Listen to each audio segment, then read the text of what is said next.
Hello everybody and welcome back to another episode of our 4th Age Total War Harondor campaign, and we're opening up this episode with a bit of sad news. We have lost Muntasir of Harad-Lond, one of our nobles down in Adabara who is leading this cavalry force. Now I think he's been with us for quite some time. Let's take a look at the family tree here. Muntasir. Actually, he won't show up, and this is maybe an opportunity to talk about another feature of the mod. Of course he won't show up, right? Because we've got multiple noble families enabled in the mod. So not everyone in your royal family is going to be related to everyone else in an easy or obvious way. So here we've got our first king or prince of Harondor, Harun of Central Harondor, and he was a member of, let's see, what was the house? Yes, House of the Golden Sun. He was a city dweller from this subculture, but not everybody is, right? One of the features of the mod is that we've got multiple subcultures and sub-factions. So that means that not everyone's going to show up here on your family tree. And of course, game limitations prevent us from displaying like 4 different or more different family trees. Unfortunately, that would be kind of nice, I guess, if you could really dig into all of that detail. But this basically is the strict tree of your family who's actually running the show. But Muntasir of Harad-Lond, I'm quite sure he's been with us for quite some time. So he will be missed, and we don't have anybody leading Adabara now. And so we do have a scout here to prevent against bribery. But since we don't have anybody leading, we can take this off of local governance. It's good we got him in when we did, so we could start doing control posts here. But I think it is just about time for us to think about moving some of these men. We've got a ton of these cavalry, and they don't have anyone to lead them at the moment, but we can put them over here just to see if Far Harad is stationing anybody on the borders. I didn't think so, but we'll send them up north, and what they're going to do is sort of move along with this army. We've been training up a pretty reasonable army in Karenbad, and we're going to continue to do that. We've got a couple of these light cav, the Harrodwaith Riders, got a couple of the Plainsmen mounted skirmishers, 4 units of Swords of Harad, 4 Harondor footmen, and then a bunch of skirmish types. Now, none of this is like top tier. But we can gradually bring down some of the troops we can get from our capital, which is where we can find the very best stuff. Archers of Harad, the Harondor Armsmen, and our Lancers, Horsemen of the Harnan. So we will gradually move some of those guys down, but honestly, I'm not sure that we're going to need them for the job that we're going to send them into in the east against Harad. So a few more years, and we'll have this just about ready to go. In fact, actually, we just finished building... yeah, we can actually do all this stuff here now. Oh, this is fantastic. Okay, so we just opened up the ability to train Harondor Armsmen, Archers of Harad, and Horsemen of the Harnan here. So what do we want first? I think archers are going to be important. We will have to deal with a unit of Mumakil, I'm pretty sure. And these guys can use flaming arrows, and so it's going to take 2 seasons to train them, but I think it's going to be worth it. We can get those Mumakil running amok, maybe. And if not, it's good to have archers anyway. Okay, just some random war declarations, and what else? Okay, some more training. Yes, that Karenbad, that Lord's Barracks, fantastic. And what else can we build here now? We are at the highest level possible for Karenbad in terms of military, in terms of a lot of things, actually. So I guess we can start to branch out and think about something else. What might make sense here is a road. Let's see. It's going to cost us over 5,000. And we're going to make over 12,000, so we can certainly afford it. That's going to just be really nice to help link up we're going to eventually get a road in most likely, but just to kind of help everything move kind of quickly. Speaking of roads, we are going to be marching these mercenary Southron spears. I think I want them over to the east as well. When you're going for a protectorate, which is the goal with Harad, you want to have more men than you think you're going to need. So we want to bring pretty much every spare unit we can. But some units we are going to be sending north and west because we've opened up a new front, or rather the Reunited Kingdom has opened up a new front with us. And so we're going to get some reinforcements up towards Dol Amroth. The army here is looking pretty good. I'm pretty confident with what we've got here, at least against what I'm seeing the Reunited Kingdom fielding right now. That may change. They may bring a very intimidating-looking elite stack out of somewhere. It's probably going to be from their frontier, right? Because they've been using their good stuff, most likely, to fight against the Adunabar and maybe in the north. So that's probably what we're going to see. It's going to take a few years for them to turn their machine of war around to face us. So hopefully we'll have the time. But it'll be good for us to get a field unit out there in the meantime. Let's see. We've got 4 units of archers training here. Now, I think I was going to send them up with this force. And I think I'll do that. We will just...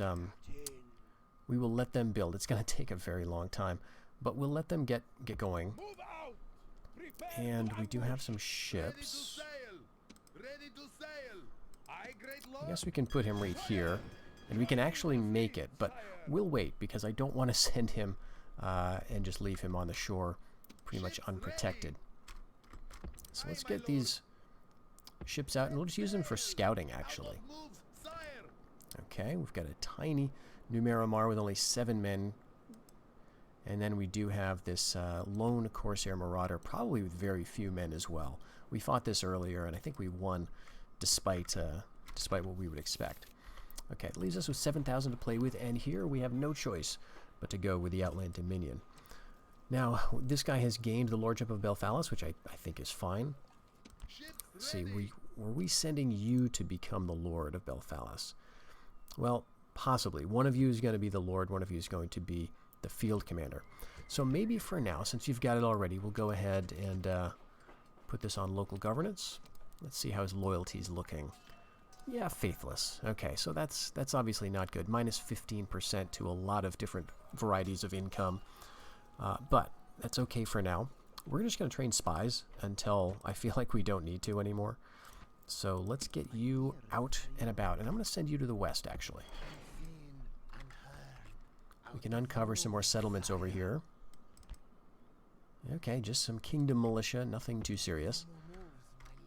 And we've got our emissary up around Thorenburg. Just keeping an eye on old Pukal land. Okay, and looks like, let's see, yes, okay, Rohan has taken Eisenmarch. Let's just go get eyes on that again, just so we can make sure we're looking at an updated map. Here comes another army of Rohan, by the way. So I'm afraid Dunland is going to be in some real trouble here. They're at war, of course, with Rohan. They're currently, yes, they're also at war with the Reunited Kingdom. So unfortunately, I don't think they're going to do too well. Yeah, they're at war with Tharbad too, and Tharbad has made some inroads. So Dunland is not going to be the help that I was hoping they would be. Okay, well that makes it all the more important that we do well here, but also that we don't expand too far into the west. We don't want to be up against Rohan. I'm actually a little more concerned about fighting Rohan than I am about fighting the Reunited Kingdom, I think. Although we are going to be fighting them again probably in this episode. But yeah, you see, these kinds of armies, if we've got good ground, and we do here, this should not be a problem for us at all. So we'll just sit tight.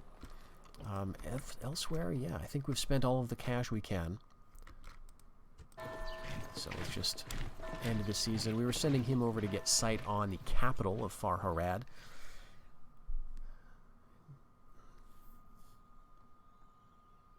Okay. All right. Okay, so this is how the AI thinks.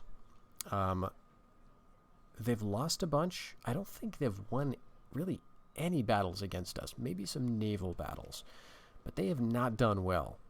And their demand now is that we accept their overlordship and that we give them back their city. Now, what's going to follow this is an attack. I'm sure we're going to be attacked at the Poros again. So, you know, you can use the way the AI makes these completely audacious demands to sort of get a little insight, I guess, into how it works. What could be going on here, I imagine, is that the Reunited Kingdom thinks it's stronger than I am. And I don't know why it would think that.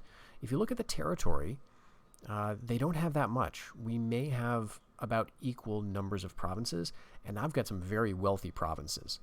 We've got Umbar, we've got that locked down. We've got all of Harondor, and then, of course, we've got some interior of Harad, and then we just grab Dol Amroth from them. So I'm feeling totally fine. Now, I think it's fair to say that the AI cannot see strategically. So we may be, looking at a map, seeing that they're going to go down across the river here. There's only a single crossing, and it's unlikely that they're going to make a naval landing. So essentially, I know strategically that I'm basically secure here. But the AI doesn't know that, so they're not taking that, choke points and things like that into the calculation. They may be making their calculation based on numbers of troops. Maybe they've got a ton more military than we do. Or maybe there's that faction ranking, which, if I can remember, we'll take a look at that after this turn resolves and see where the Reunited Kingdom is. We'll see if their overall standing or their financial standing is much higher than mine. Maybe that's giving them the confidence to make these kinds of demands. So we're just going to refuse that. Now, we could try a counter here and try to go for a ceasefire and maybe get some cash out of it. I don't think we would succeed because we share a border with them. And, their enemies are allied with us and vice versa. So we'll just deny because I don't think we're likely to get anything out of it. And here we go. We're attacked by Heru Kalmo of Pinith Gelen with just over 1,000 men. And this is going to be at the same crossing battle, just back from the crossing that we fought earlier. So let's jump into that one. Balance of power bar shows pretty equal. Although it's interesting about that because you hover over the bar and it says the strength ratio is like 3-2, right, in that case. But it looked 50-50 to me. So I'm not sure if one of those refers to numbers and the other refers to like the strength of the units. Because otherwise the visual display doesn't seem to match the numbers that they give. But at any rate, I'm expecting this one's going to be kind of a walkover. We'll see. Maybe I'm being overly optimistic here. And once again, we're going to get our very nice hill. And so we'll just set these guys up on the back, just like normal. I think, though, yeah, let's just grab all the infantry. And is that going to be good? I think that's going to be good, just like that. Now, we may have to, shuffle this a little bit. I think I do like my swords. I like them over there just so that they can't get some friendly fire. And then let's get the skirmishers out separate. Okay, and then the lancers can go back with the general. And we'll start the battle. So yeah, they're just going to march right down here. Very, very nice view here. We'll see how long they keep this up. If you remember playing the new Shadow TNS, which was that was the version of the mod that I got started on back in 2006, I want to say 2007, and the first mod I ever downloaded, the new Shadow. And one thing you may remember from that game is if you ever played as the Reunited Kingdom or a Dunabar, holding the Poros, right? Just holding that crossing against Harad forever. Just these endless battles against the faction. Now, we may be in a similar situation now because we're basically taking this choke point and we are not moving off of it. We're going to stay here. So we may have a bunch of these battles. There may be a point at which I decide to not show all of these and maybe fight some of them off camera, but for now I'm going to take it. Because, there's the possibility I could screw something up, right? This could be entertaining. As the armies of the Reunited Kingdom decline in quality, right, and as they start to send, like, a lot of stuff like this, where it's mostly Tier 1 and 2 stuff, it'll be not so interesting to watch. But for now, we'll stick with it. Yes, our archer's already firing. Just for fun, let's put a couple of them on fire flaming ammo. And let's get our skirmishers down. Let's get them into position there. Looks like their general's moving over to this side. He might be matching up against my swords. Yeah, it certainly looks that way. Oh, okay, he's going right for the skirmishers. That's right. Send the general in. I want to make sure he gets some action. And I see I've messed up already. We just got caught by spear militia because I arrogantly took these guys off of skirmish thinking everything would just be fine. Just send them over here. Really, their role is to chase routers, which I assume, yeah, we're going to be getting pretty soon. This is the kind of battle that sort of runs itself as long as you make sure you're not letting guys catch your skirmish units.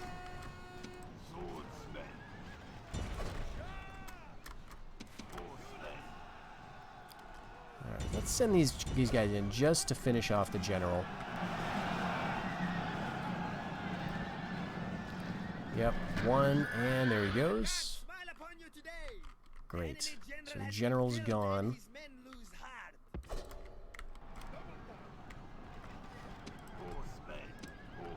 Yeah, that's it.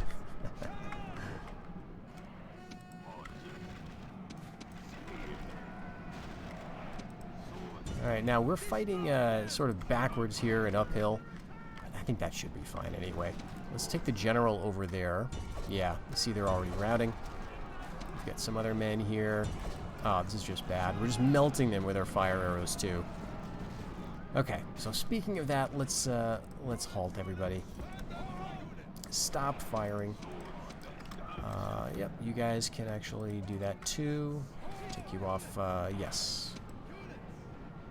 Actually, no. We've got to make sure because... Yes, there we go. Alright, so we'll run this down. Actually, let me just make sure I do this right. King Swordsman, we've got some King Swordsmen here.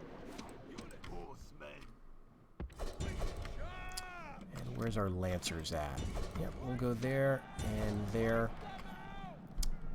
And just speed this up. Yeah, they're totally gone. Totally gone. Okay, great. And that should be that. So an army is deleted from the campaign map. Now there is another one coming, but what did we lose? We lost fewer than 100 men.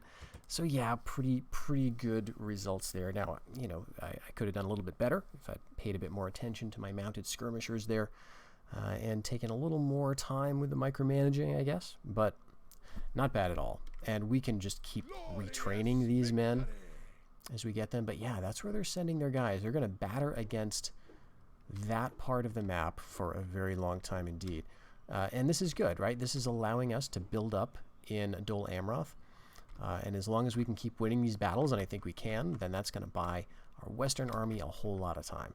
So now let's take a look at what they've got in the region here. Okay, yeah, this is some better stuff. Some longbowmen, Company of the Guard, men-at-arms, or King Spearmen with mariners. Oh yeah, Guards of the Citadel. Excellent. So this is not a unit that they start with. They've trained this, which is nice. So they're training some of their high-tier elite stuff. So very, very good to see. And this is, you know, this is not so much, but we don't know. There could be some elite units hidden in there. But as long as they have these cities, I don't think they've done anything with Minas Ithil yet. Hard to tell. But Minas Honor for sure. Emin Arnon is a strong recruitment center. Arnak, I think they can train those Lasarnik axemen out of there pretty early, if not immediately. And Pelargir and Lynn here are also great recruiting centers. So there's a lot more they can train up and throw at us. Okay, the Bjornings have attacked Adunabar. I just feel bad for Adunabar at this point. We're not helping them out at all. Yeah, Rohan's taking the Brown lands, and where even are the Bjornings hitting them? I'm not sure. Maybe Adunabar got up here, and the Bjornings are hitting them in that area, or possibly the Bjornings have crossed the Misty Mountains and are attacking Arnor, which this region does have a pretty strong Adunabar presence early on. So I'd be curious to see what's going on up here, actually, if the Reunited Kingdom is here or not. But speaking of how factions are doing, let's take a look at this, the faction rankings scroll. So the overall ranking, let's compare us with the Reunited Kingdom. Yeah, so they're doing a lot better than we are, okay, overall. So maybe that's what it is. The AI believes that at this level of disparity, they can bully us and convince us because clearly they're doing a lot better than we are, right? Again, the AI does not see that there's only this one river crossing and it's a battle that they're going to fight again and lose again because I've got an excellent map to defend. They're not going to see that I can walk, you know, through their territory to attack a province on the other side of their realm. They just don't think that way. So they might just be looking at the stats here. Let's take a look at the other impacts. Yeah, military. They're way ahead of me here. Now, I'm not sure exactly what these things mean. I have to assume that military ranking refers to number of troops, probably. It may also, I mean, what are these numbers even, right? I mean, 80,000, like, what is that? That's not men. Is it upkeep cost? Maybe that's what it is. That would be interesting. I don't think we're spending 80,000 on upkeep, though, either, for a military. I mean, I could be wrong, but I just don't know what this would be. 80,000 points? It's very unclear. And then, yeah, 60,000, 120,000. Not sure what these is this the x-axis or the y-axis? Anyway, the vertical one. I don't know what those numbers mean. But it could be it could be upkeep costs. It could be the numbers of men. They also could be looking at the quality, I suppose. Although I'm not sure how the campaign map would take in like stats of units into account. Very unclear. Okay, production ranking. This, I believe, does have to do with military recruitment, like how often do you train units and stuff.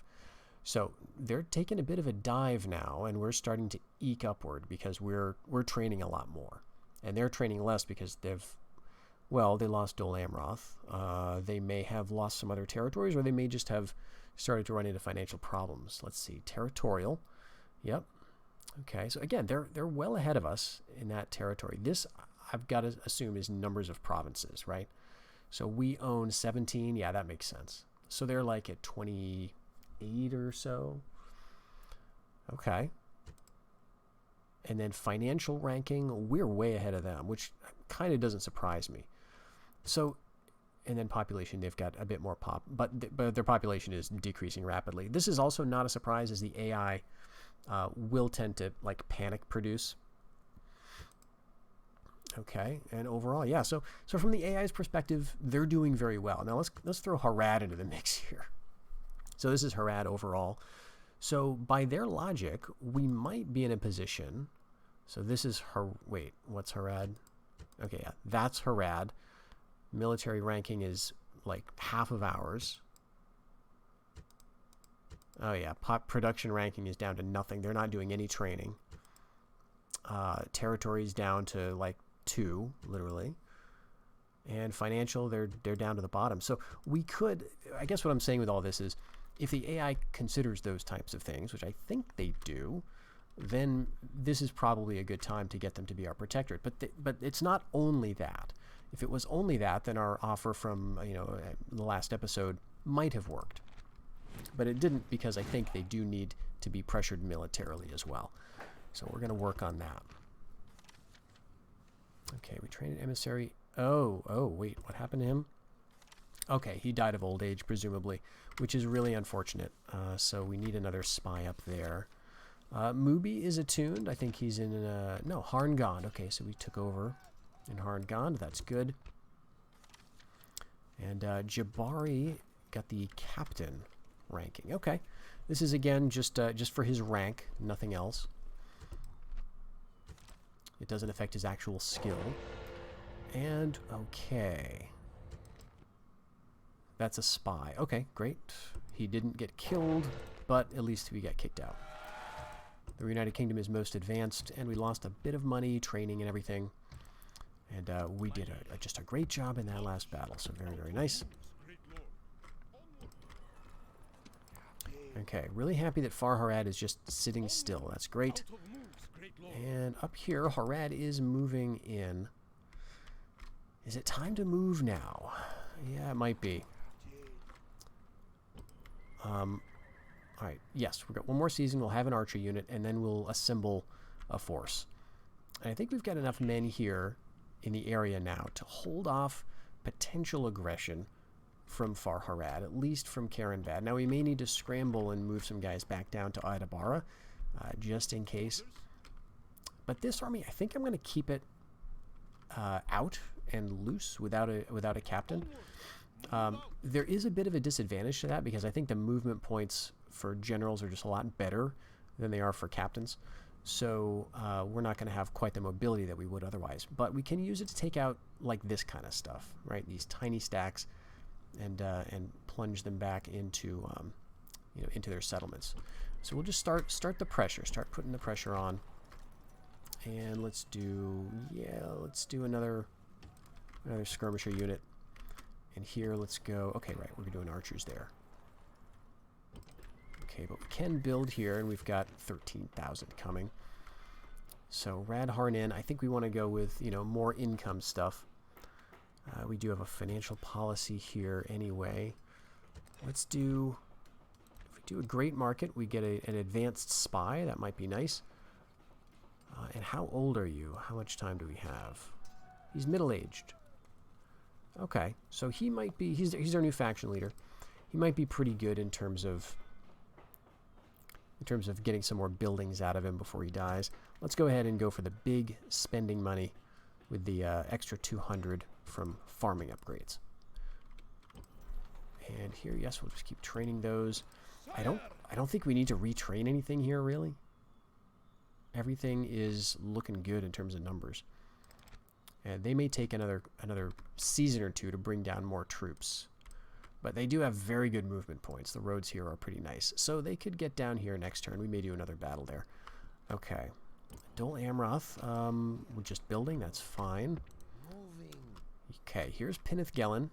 And I think Anphalis is down here. No walls over here, interestingly. And just Kingdom Militia. So yeah, they're just training a lot of these guys. But let's go up here. Maybe we'll get the spy up in that area, and we'll just keep moving scouts around, uncovering settlements, and yeah, let's queue up a bunch. And I think I will go ahead because I want to keep training stuff so I can have it, and we've got so much money now, so I think we're just fine. Okay, Umbar, yes, still building those metalsmith workshops. There's Athencaris finally. That's Farharad's initial capital. They still own it. I think that's good. Okay, here we go. Oh, they're going to do it again. Alright. 620 men. These are some more interesting units. But this is going to be just as bad for them. They don't even have a general this time. So at least we're going to be fighting. We're going to take out some men-at-arms. These are full units, too. They should have waited. They should have brought down, a full stack here. I really thought they would. At least they have archers this time. They'll be able to get some shots in. And look at this. Yeah, 3-2. But it looks more like 1-1. I mean, I can see it slightly in my favor, but I wouldn't say that the ratio of this bar to the red bar is 3-2. Anyway. We'll do this one. And, it's good to take out these units. Maybe at some point we'll move north. I think what I want to do is just see if we can get rid of some of those stacks around Emin Arnon, and then we might take it. We might head up there. It's really nice territory, right?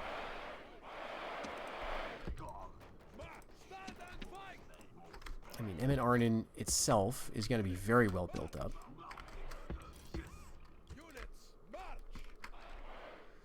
Alright, so let's see what they do. I mean, this is just not good for them. They're just going to march down. Maybe they'll try to outflank. But yeah, so Emin Arnon, you may be wondering why am I bothering with this, right? When I could be taking a city, and that makes us more money, and it just gives us some more security. And that's true. Yeah, they flank just far enough to make me move. But hey, that's fine. I do think this is better in the sense that it gets your generals and your men some training, I guess. But it also just makes it, it thins them out. It thins out their elite units. And it's also cheaper, right? Like, if I just went for Emin Arnon, I know that does, in the long run, make more money, but initially, it's going to be really a loss. We'll have to invest a lot of money. Okay, we're getting shot at now, so that's good. I don't feel so bad for them. Yeah, they're all gathered right down here. Longbowmen and King's longbowmen. Okay, so maybe we can move our cav down there. Let's do that. Let's do a heroic charge right down the middle. This might be a very bad idea.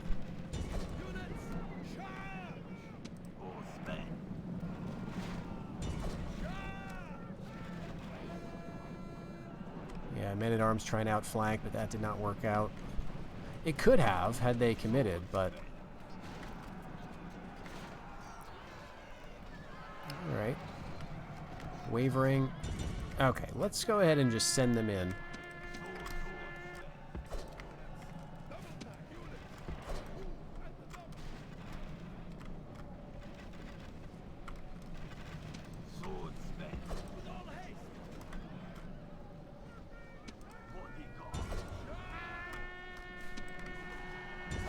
Let's go after the bowman with our light cav, I guess. Oh yeah. He is filled only by a desire to save his own skin.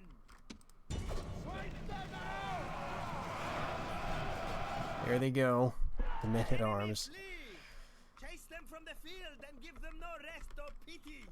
We are going to take some friendly fire losses, of course, from all the javelins we're throwing and all the arrows. But those are the kind of losses, because they're ranged, that you tend to get back. So not too much of a concern, honestly.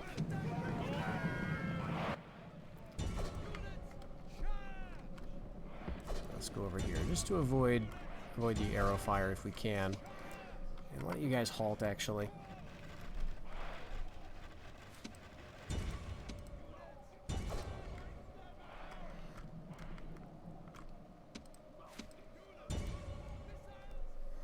And I wonder, this could be a season where they hit us twice. Because they've got an army right up by Em and Arnon that could hit us on this very turn. So maybe after this loss, they figured they were just going to soften me up with that one, and then they're going to hit me with a real army that has, like, guards of the Citadel and stuff. Let's see. Are we going to get another one? No. Maybe? No. Okay. Not this turn, maybe the next one. But yeah, you know, like if we were to go up and take Em and Arnon, that wouldn't be a terrible move. But I do like having this because it just makes it, you know, as you get closer and sort of close the net on an enemy faction, especially where we're doing this kind of thing, where we've got an army way over here, and then, you know, the closer we move the two fronts together, I guess what I'm trying to say is, the worse it is for us, because they can reinforce more easily, right? Like if they could get from Lynn here to Em and Arnon almost in a single turn, I think. So if we're trying to attack minus Honor, then, you know, they can defend against that and, you know, try to hit that, as well as hitting Dol Amroth from the same general area. And so I like this approach better. Oh, interesting. Rovanian owns Dorwinian. Wow. Yeah, so this is going to be the owner, and this is going to be the protector, the subordinate faction. Interesting. This may not last very long. It's very cool to see, especially with a faction like Rovanian. And it's frustrating because you just know that Rovanian didn't pay for it, right? Like, they didn't shell out 100 or 200,000 Mirian like I'm going to for Harad. The AI gets its own deals with itself that are much more favorable, it seems like. Okay, let's see. So it looks like they're moving this army over into the west, and this army down here. Yep, this is the more elite army, I believe. Yeah, a couple of units of guards. So this is a company of the guard unit. So this is one of the 3 unique units that they get, meaning that if we eliminate this unit, they're never getting it back. I don't know where the other 2 are. Maybe they're gone already. And this might be a very tiny unit anyway, but it's very cool to see that they're still around. This is Guards of the Citadel, you know, slightly less good, I guess, than this unit. We can't see the stats to compare, but I believe that to be the case. Anyway, we're probably going to fight some of those more interesting units next turn. But let's see what they're going to do here. We could sally. Ooh, we can't sally. Oh, no. Oh, they have a good little army here. Okay. They've got catapults. Wow, okay. Got some men-at-arms. They got some cav. This is a mixed army, but unfortunately it's very beaten up. However, the thing that is not beaten up is these two, I think these are full strength units of Guards of the Citadel. I think 62 men is what they get. So that's pretty good. And what do we have to fight against that? Okay, we've got some good stuff too. If they assault, I think we saw the walls of this settlement. We saw the layout when we invaded, I think last episode, right? So I think we would be in a pretty good position with our armsmen. We've got some decent infantry.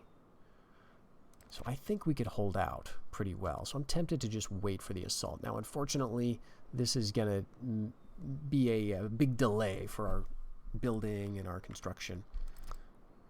And they do have reinforcements on the way, which all of this is delaying the reinforcement noblemen that I was hoping to send out here, because I could keep a general in here with like a token unit of garrison, and then if I'm raising hell in the countryside with basically a full stack, I would never get attacked here because they'd be focusing on that. That's what I'd rather do. So, geez, is it worth sallying now then? Because I do have a lot of cav. Let's do that. I'd rather fight these armies in the field. Let's do that. Yeah, 601 men. 3-2 again. It's the damnedest thing. We outnumber them almost 2-1. But this will also be interesting to see how they're going to handle that. We've got to... let's see. I've got to remember how the battle map looks. It's obviously pretty flat outside of the city, but... this is sort of on a narrow, like, neck or a peninsula. But I don't know if that actually factors into the battle map itself. But this will give them the chance to fight in a field. It'll mean our cavalry would have a bit more of an impact. Yeah, okay. Yeah, so there's the little neck that I was talking about there. But that doesn't really factor in. Okay, but we will get some height, actually. If they're going to set up pretty much here, there's a gentle slope going down. Now, their catapults are going to be a problem. Looks like they've got enough men here to man them. And let's take a look at how they're set up here. King's Longbowmen, they got a few. Here's Guards of the Citadel. Very nice little unit. And it looks like both of them are right here, right next to each other. And they've got Kingdom Militia, so obviously their right is stronger than their left. Here's the men-at-arms, right next to the King's Swordsman. Beautiful stuff. And off in the distance, the Elf Haven there. Okay, their general, however, is just this captain, just a unit of Gondorian horsemen, so nothing very special going on there. They do have 2 men in the Dol Amroth men-at-arms unit. I'm sure they'd love to get back into their homeland. They do have another province, though, where they can train those guys. So, Dol Amroth men-at-arms, I believe it's Tarnost. Oh, and who are you? Are you my faction leader or are you my heir? Well, of course it doesn't say here, but he's got 41 men, which is quite a lot. All right. Let's see. I think we want to get the cav first, so let's lead with the light stuff. Okay, and... you can be right behind, and you right behind.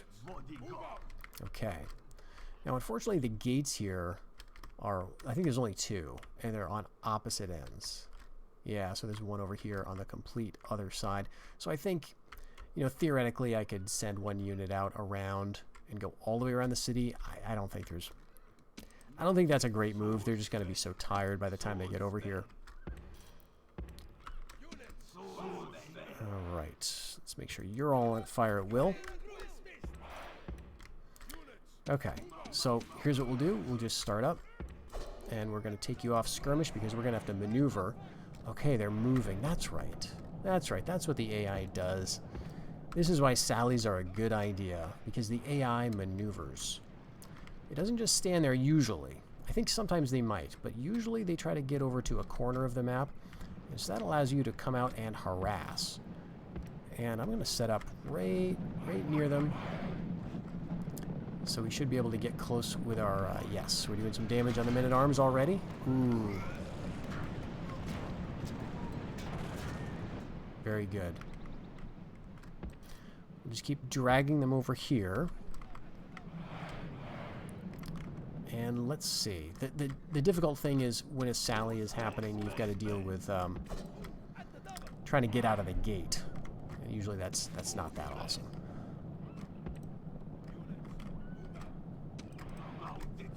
Alright, we've used up a lot of our ammunition already. Let's just keep moving them over here. Unfortunately, we're not getting any of these guards of the Citadel, so we're going to have to deal with them. Geez, with what? We've got some javelins with our Swords of Harad, and we've got some javelins with our swording skirmishers. So this is going to be a straight-up fight, which is kind of cool.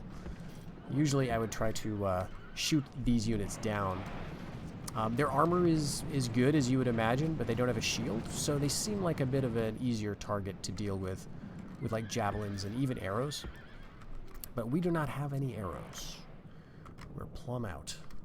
Okay. Yeah, let's take out the catapults. I'd rather not have to worry about them. This should be pretty easy, though.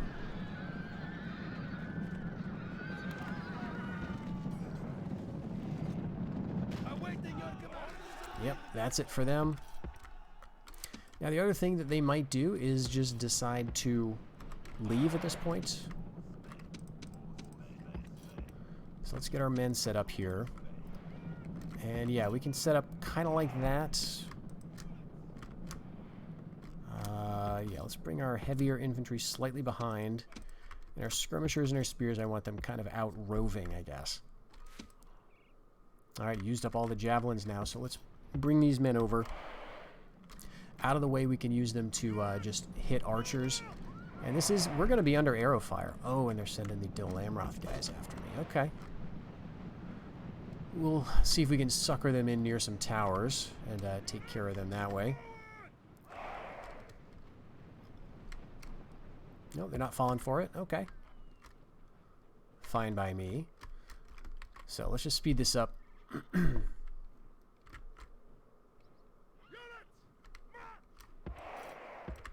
I don't want to just sit there and get shot by longbowmen, so we'll move back out of range. Okay.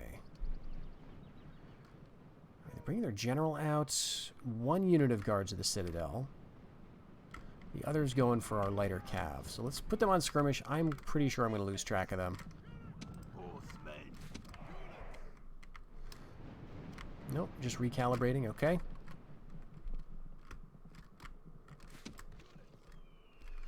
Okay, they are getting some ballista fire. Lost a horse unit from their captain here. Oh, very good.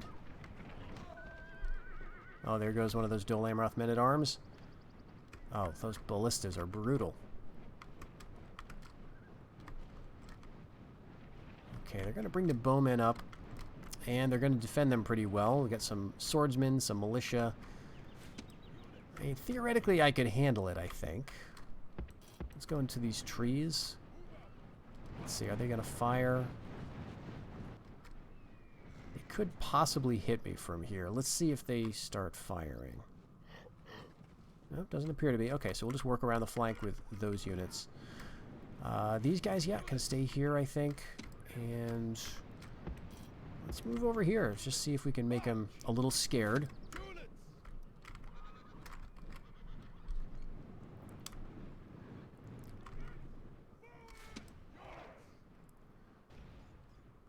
Okay. Yeah, they don't like us moving towards the rear.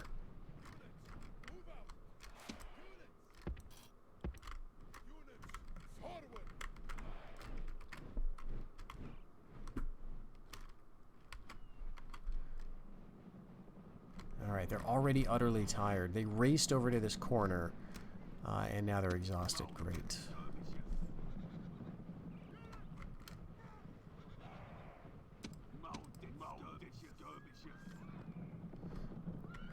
These Mariners are also a very good unit I wouldn't mind getting rid of. They got javelins, swords, just very nice. But there's not too many, so I'm not too concerned. These guys might break, though. Let's see. They are shaken. Let's just get up right next to them here.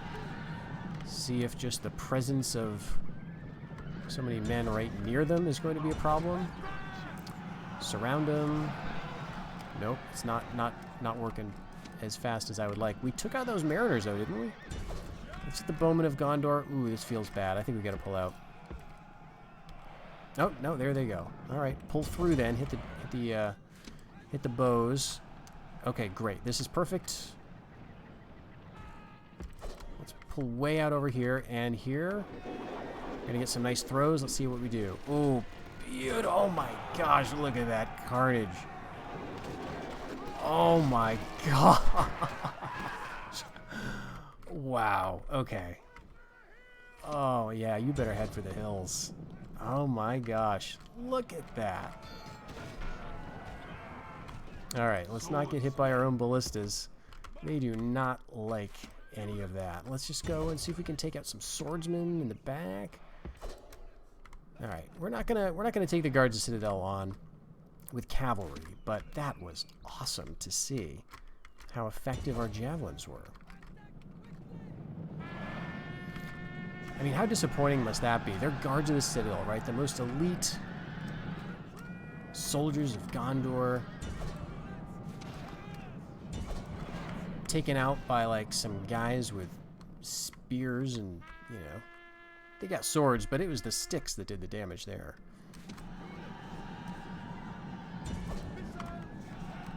Alright, we get the general coming in here, causing fear. These guys will break very soon. Now, arguably, I don't need to do this. I could have just let them withdraw, but I don't think we're taking too much damage. I think it's a good idea to hurt them as much as we can. You know, maybe we can see what we can do. Just with massive numbers. Scary general unit coming in right behind him. Let's see. It's not going to be an insta route for sure. And now they're going to turn. And yeah, this is a bad idea. Bad idea. Having second thoughts.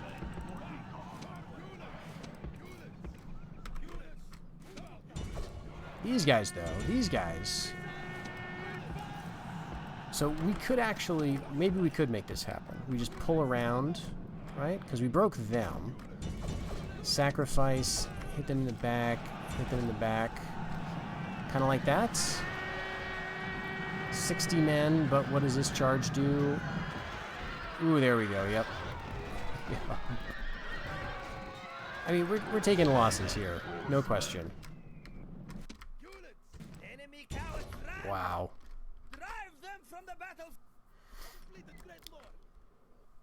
That's pretty nice. You know, we lost more men than we needed to, I think. I just got a little greedy there at the end, but I think it was good to get rid of some guards of the Citadel. But more importantly, we saved the city from siege, because otherwise we would have been waiting a while for the assault. And, you know, it might never have come. The AI does sometimes just put you under siege. Ooh. I forgot about this thing.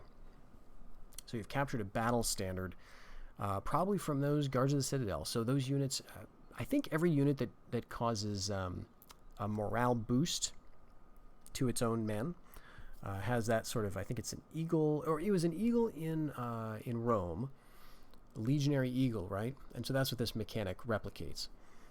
Here it's a battle standard, right? So yeah, so now they're gonna come after us at Dol Amroth. Well, we were pretty sure they were gonna come there anyway. Let's get a better look at this army. Since now this is the closest force. Yeah, not a problem.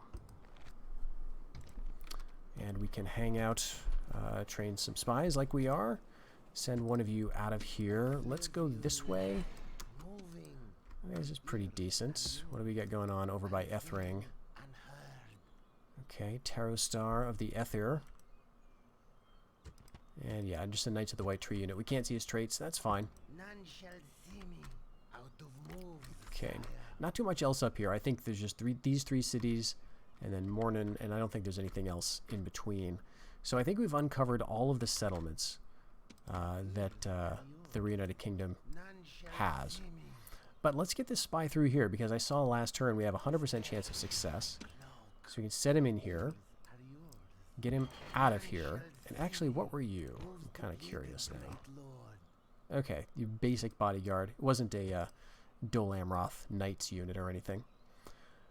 But we'll get up here, and I want to see what's going on with Dunland. I know it's Tharbad taking over some territory, and they're allied with the Reunited Kingdom, but they're not allied with Rohan, and so this could become... Well, probably what's going to happen is they'll become at war with Rohan, and then Tharbad's going to get wiped out. But it'll be good to get a spy up there into the north anyway. Maybe we can check out Harondor. Okay. Well, you know, I'm thinking this might be a good point for us to end the episode here. Break up some of the monotony of these battles. But I imagine we're going to be attacked next season. And then, you know, if we can say for sure that this army's moving over into the west, then it might be time relatively soon to move towards Zem and Arnon. I mean, why not?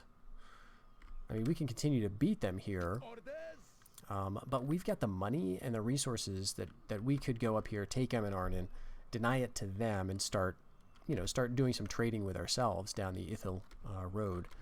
And then, that, you know, that'll just make things a bit easier.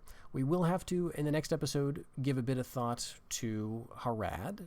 You know, not much, because they're sending out these tiny units towards Ur.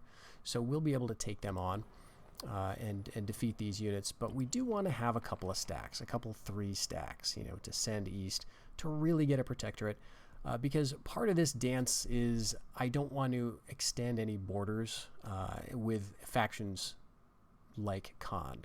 So I'm not going to take either of these 2 settlements.